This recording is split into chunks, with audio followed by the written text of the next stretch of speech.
നിങ്ങളുടെ favourite shows ഇനി ഒരിക്കലും മിസ്സാവില്ല. ഇപ്പോൾ C5 കാണും നിങ്ങളുടെ ഫേവറേറ്റ് ഷോസ് തികച്ചും സൗജന്യമായി. എന്താ നിങ്ങളുടെ ഉദ്ദേശം? എഴുതി പിടിപ്പിച്ചതല്ലെങ്കിലും നമ്മൾ തമ്മിലൊരു എഗ്രിമെന്റ് ഉണ്ട്.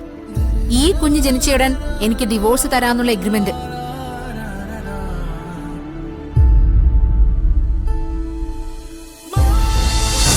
ഈ നിലയ്ക്ക് മുമ്പോട്ട് പോയെങ്കിൽ നിനക്കെന്തെങ്കിലും സംഭവിക്കുമെന്ന് അച്ഛന് പേടിയുണ്ട്.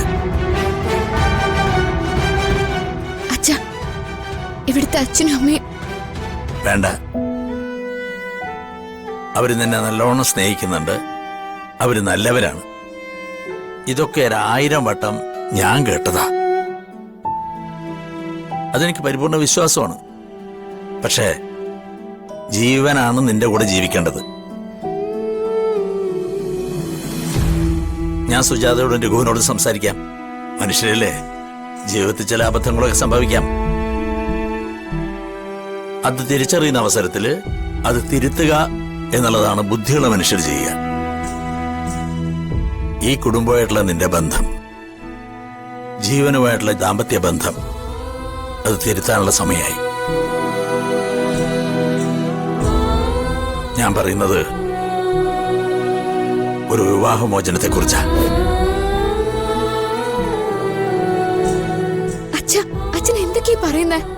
എന്നെ ഞാൻ എന്താ ചെയ്യേണ്ടത്? ഇങ്ങനൊരു നരകത്തിൽ എന്റെ മോള് വെന്ത് കിടക്കുന്ന കണ്ടിട്ട് എന്റെ മോളിപ്പോഴും രാജകൊട്ടാരത്തിലാണെന്ന് നാട്ടുകാരോട് പറഞ്ഞു നടക്കണോ? നിനക്ക് സുഖമാണെന്ന് ഞാൻ എന്റെ മനസ്സിനെ പറഞ്ഞ് വിശ്വസിപ്പിക്കണോ? എന്നെ കൊണ്ടതിന് പറ്റില്ല. ഇനി ഇങ്ങനൊരു ബന്ധം നമുക്ക് വേണ്ട. ഇരിയാ അച്ഛാ,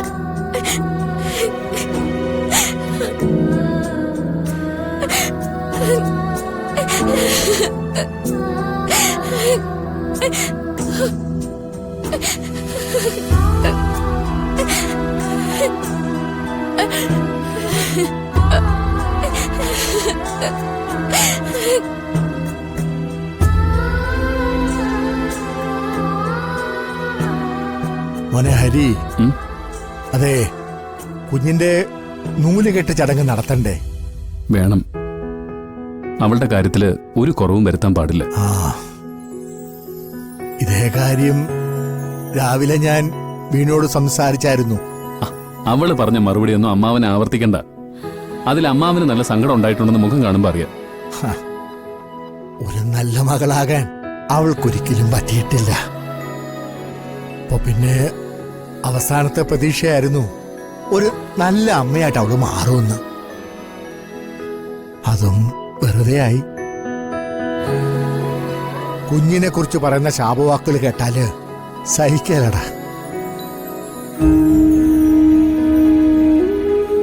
അവള് വഴിതെറ്റി നടന്നതിന്റെ അനന്തരഫലമായി കുഞ്ഞ്. പക്ഷേ അവളുടെ കുഞ്ഞിനോടുള്ള വെറുപ്പ് കണ്ട കുഞ്ഞ് വഴിതെറ്റി ജനിച്ച പോലെയാ. അതങ്ങനെ അമ്മാവ. സ്വന്തം തെറ്റുകളൊക്കെ മറച്ചു പിടിക്കാൻ വേണ്ടി മറ്റുള്ളവരെ കുറിച്ച് ഉച്ചത്തിൽ കുറ്റം പറയും. അത് മനുഷ്യരുടെ ശീലോ. അതിനെ ആ വഴിക്കങ്ങ് വിട്ടേക്ക്.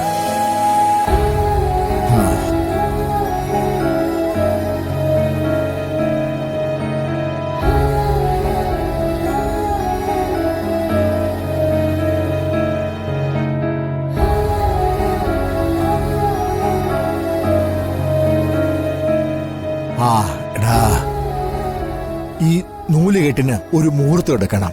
ഞാൻ നമ്മുടെ രാമംപിഷാടിന്റെ അടുത്ത് പോയിട്ട് ഒരു നല്ല മുഹൂർത്തം എടുത്തിട്ട് വന്നാലോ? എന്നാ അമ്മാവൻ ചെല്ല്. ആ അതെ, അധികം ആളെ ഒന്നും വിളിക്കണ്ട. വരുന്നവരുടെ മുന്നില് അവളുടെ പെരുമാറ്റം എങ്ങനെയാണെന്ന് പറയാൻ പറ്റത്തില്ല. അതിനെക്കുറിച്ചൊക്കെ നമുക്ക് മുഹൂർത്തം എടുത്തിട്ട് സംസാരിക്കാം. അമ്മാവൻ പോയിട്ട് വാ. ഞാനേ പെട്ടെന്ന് തന്നെ ഇങ്ങ് വരാം. ആ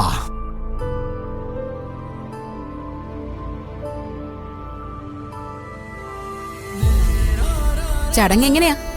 നാട്ടുകാരെയെല്ലാം വിളിച്ചാണോ നടത്താൻ പോന്നെ? തീരുമാനിച്ചിട്ടില്ല. നിന്നോടും കൂടെ ചോദിച്ചിട്ട്. എല്ലാരെയും വിളിക്കണം. നാട്ടുകാരെയും നമ്മുടെ ബന്ധുക്കളെയും ഹരിയേട്ടന്റെ പണിക്കാരെയും പിന്നെ ഹരിയേട്ടൻ സ്ഥിരം പോകുന്ന കൃഷി ഓഫീസും പഞ്ചായത്ത് ഓഫീസും ഒക്കെ അല്ലേ, അവിടുത്തെ ആളുകളെയും വിളിക്കണം. അങ്ങനെയാണോ നിന്റെ അഭിപ്രായം? അത് മാത്രം ആക്കണ്ട. ആളുകൾ വരുമ്പോ കുഞ്ഞിനെ നമുക്ക് ആനപ്പുറത്ത് എഴുന്നള്ളിക്കാം. വേണമെങ്കിൽ ആനപ്പുറത്ത് തന്നെ ഇരുത്തി പേര് വിടാം. അത് പിന്നെ വലിയ ചർച്ചയാവും.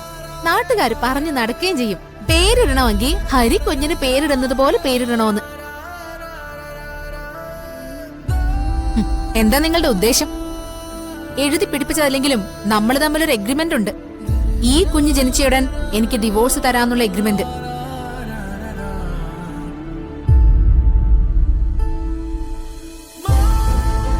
പ്രസവം കഴിഞ്ഞിട്ട് ദിവസങ്ങളായി. ഇപ്പൊ ഇതാ കുഞ്ഞിന്റെ നൂല് കെട്ടും. നിങ്ങൾ അതിനെക്കുറിച്ച് എന്തെങ്കിലും സംസാരിച്ചോ? വീണ, പകരം എന്റെ മുന്നിൽ വെച്ച് കുഞ്ഞിന്റെ കാര്യങ്ങളെല്ലാം ചെയ്യുന്നു. കുഞ്ഞിനെ കുളിപ്പിക്കുന്നു, ഉറക്കുന്നു, എല്ലാം ചെയ്യുന്നു. ഇപ്പൊ ഇതാ നൂല് കെട്ടും രാജകീയമായിട്ട് തന്നെ നടത്തുന്നു. എന്ത് ഇതിന്റെ ഉദ്ദേശം? എന്റെ മനസ്സ് മാറ്റാനല്ലേ?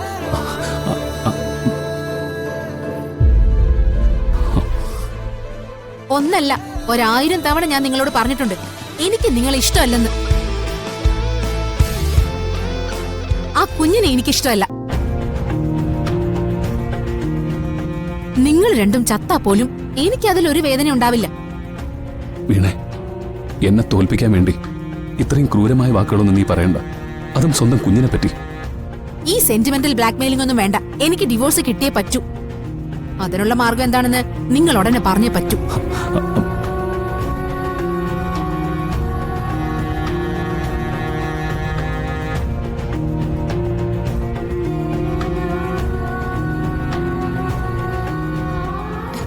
അച്ഛാ, ഡിവോഴ്സിനെ കുറിച്ച് അച്ഛൻ ആരോടും സംസാരിക്കരുത്.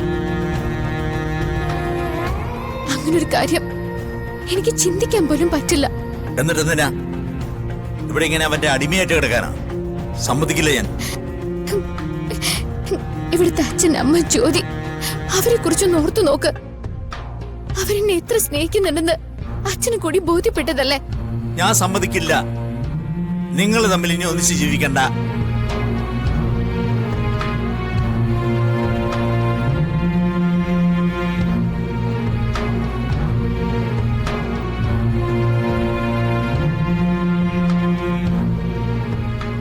ഒന്നിച്ച് ജീവിക്കണ്ടെന്നൊക്കെ തീരുമാനിക്കാൻ എളുപ്പമാ.